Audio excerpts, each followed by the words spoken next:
Hey, happy Monday, everybody. Good morning. Well, it's morning for me. Anyway, while I'm recording, I am here to give you something to think about as you head into your week. And I think today warrants another fine line discussion. And I'd like to talk about that fine line when you're creating your content or your sales copy, about combining the business piece of your copy, the factual stuff, and the creative piece of your copy, aka the storytelling piece.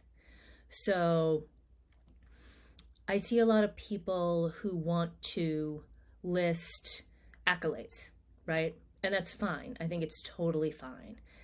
But I also think that there are people in each industry that have similar accolades, right? Whether it's a college degree or some sort of specialized certification, or maybe it's a master's or a PhD, or, when you've put that time in, to you, it's a really big part of who you are and what you have to offer. However, if you're somebody who works for yourself and you are the face of your business, your clients are also going to want to know something more below the surface, right? They're going to want to know something more about you as a person, and what experiences have you had? You've heard me say this before. What knowledge have you gained? What perspective do you base your process on that sets you apart from other people? And by setting yourself apart from other people, you're not saying you're better, you're saying you're different, and you're giving your potential client market the opportunity to see your difference. And I think this is a really tough thing for people. So, because you want to say what everybody else is saying, you want to look like you're as educated and knowledgeable, but there are different types of knowledge, right? And different types of experience. And there are things that happened in your life before you turned 22 and graduated college, right? And for those of us who maybe didn't go for 4 years of college, there are hands-on life experiences that happen in place of that. So all of it's really important, right? It's just like a recipe. Sometimes I talk about a recipe, and you want to have, these really high quality yet unique ingredients for your recipe, for this, one of a kind of masterpiece that you're offering to people. So how do you combine those two, right? How do you put them together? And how do you add that storytelling element? So that, of course, takes creativity, something that I feel is a huge cornerstone of your foundation as a business person. And creativity is a skill. It's a learned skill. So you can strengthen, enhance, expand your creative ability. And creativity works with innovation, right? If you can be creative, you can be innovative, and you can present new ideas, and you can actually put them into action, right? That's what innovation is. Creativity is coming up with these ideas or these stories or these concepts for your content.